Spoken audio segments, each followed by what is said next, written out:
Assalamualaikum warahmatullahi wabarakatuh. Nama saya Sunarti Hendra dari kelompok 7. Di sini saya akan membahas mengenai Eratosthenes dan Claudius Ptolemy.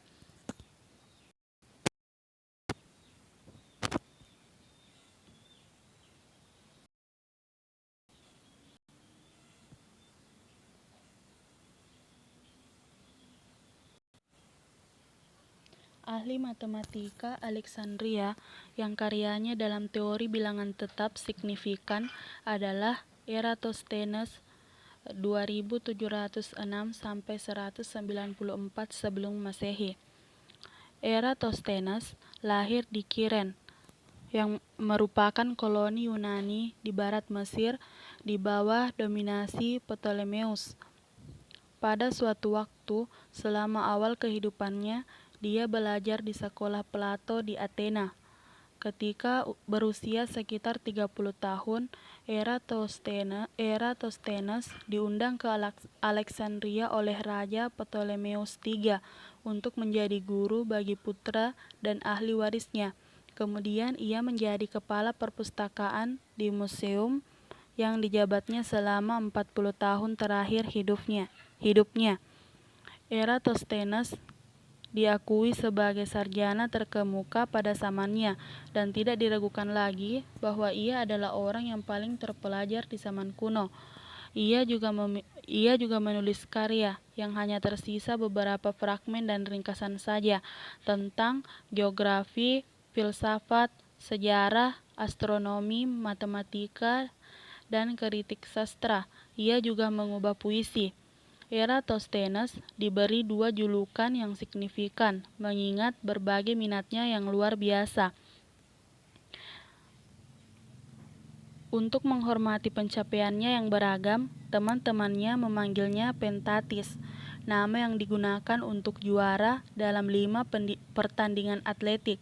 Karenanya, untuk pria yang mencoba tangan mereka dalam segala hal. Para pengkritiknya merasa bahwa dalam mencoba terlalu banyak spesialisasi, Eratosthenes gagal melampaui orang-orang sesamanya. Dalam salah satu dari mereka menjulukinya Beta, huruf kedua dari alfabet Yunani, menyindir bahwa sementara Eratosthenes berdiri setidaknya kedua dalam semua bidang, dia tidak ada yang pertama. Mungkin penjelasan yang lebih baik dari julukan kedua ini adalah bahwa ruang kuliah tertentu di museum ditandai dengan huruf, dan Eratosthenes diberi nama ruangan tempat ia mengajar.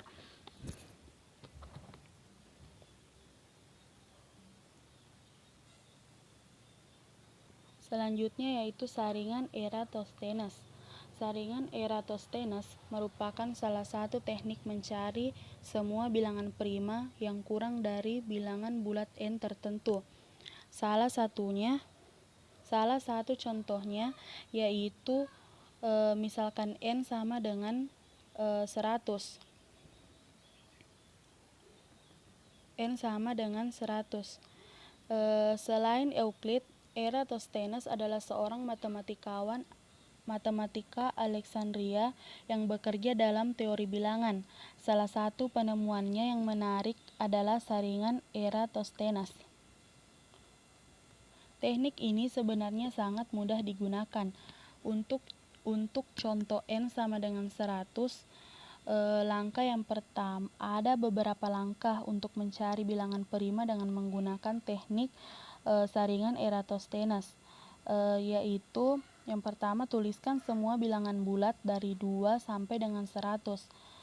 Kita periksa satu persatu dari bilangan terkecil. Yang pertama adalah bilangan angka 2.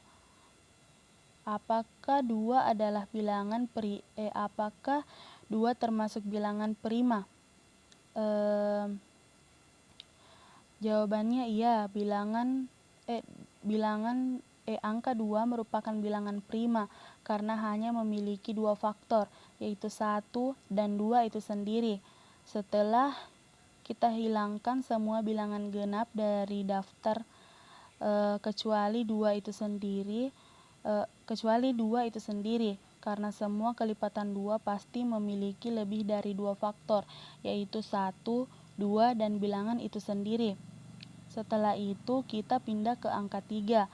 Apakah angka 3 itu merupakan bilangan prima? Jawabannya adalah iya, itu bilangan prima. Angka 3 itu merupakan bilangan prima. Selanjutnya, measurement of the earth. Eratosthenes mendokumentasikan pengukuran ini di bukunya yang berjudul On the Measurement of the Earth, tapi buku tersebut telah hilang, sehingga kita tidak tahu persis bagaimana Eratosthenes mengukur keliling. Sebelumnya, Eratosthenes merasa heran dengan keadaan di kota Siena. Di kota Siena tidak terbentuk bayangan, sedangkan di kota Alexandria terbentuk bayangan. Kemudian dia berkesimpulan bahwa di kota Siena banyak tidak terbentuk karena sinar matahari tegak lurus dengan permukaan bumi, sedangkan di kota Alexandria tidak tegak lurus. Selanjutnya, apa yang dilakukan Eratosthenes? Dia menghitung sudut yang terbentuk dari bayangan di Alexandria menggunakan jam matahari, dan diperoleh sudutnya adalah 7,2 derajat. Dari nilai tersebut, kemudian Eratosthenes menyatakan bahwa sudut yang terbentuk antara kota Alexandria dan kota Siena adalah 7,20 derajat dengan menggunakan prinsip sudut sehadap dan bertolak belakang. Kemudian Eratosthenes menghitung keliling bumi dengan menggunakan rumus alfa per 360 derajat sama dengan 5000 per lingkaran. Lingkaran sama dengan 5000 dikali 360 per 72 sama dengan 250.000 stadia atau 46.250 km.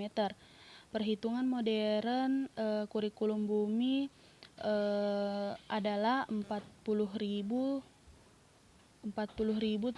km.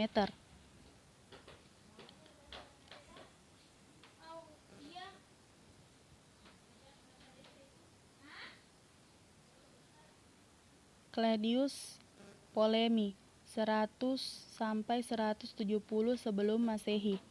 Ia adalah seorang astronom, matematikawan, ahli geografi, dan astrolog.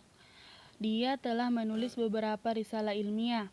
3 diantaranya penting bagi sains, Byzantium, Islam, dan Eropa Barat di kemudian hari. Risalah astronomi yang sekarang dikenal sebagai Almagest, yang kedua adalah risalah geografi, dan yang ketiga adalah risalah astrologi. Almagest atau Sintaks Matematika adalah risalah astronomi yang dibuat pada periode antara 127 dan 151 Masehi. Mungkin mungkin berada di museum.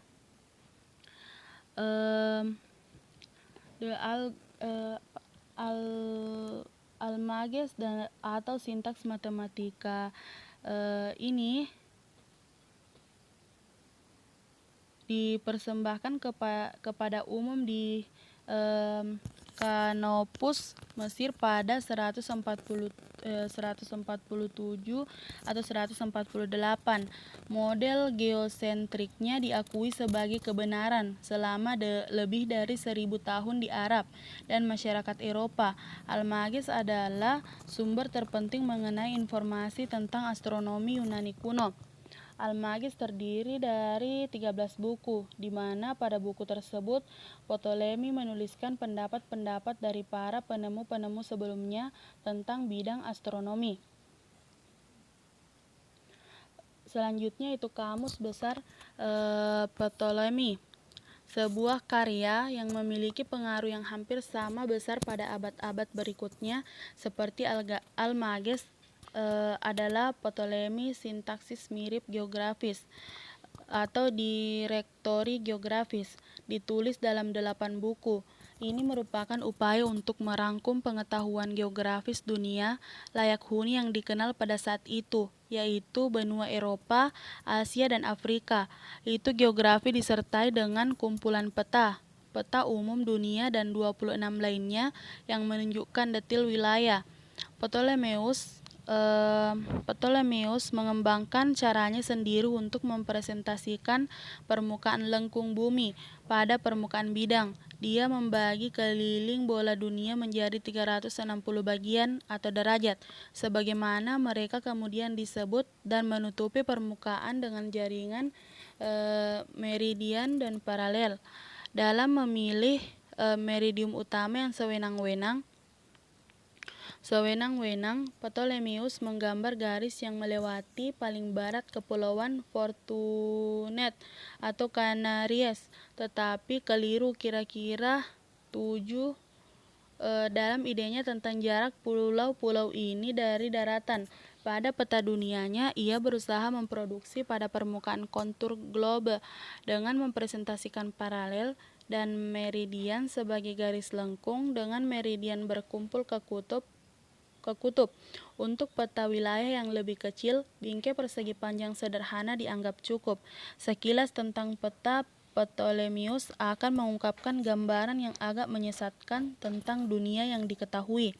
Panjangnya dari nol, meridiannya sendiri di Kepulauan Fortunet ke kota Sera di Cina mencakup 180, sebagai lawan 126 pada kenyataannya, dengan hasil bahwa jarak ke barat dari Eropa Barat ke Asia Timur jauh lebih sedikit dari yang seharusnya.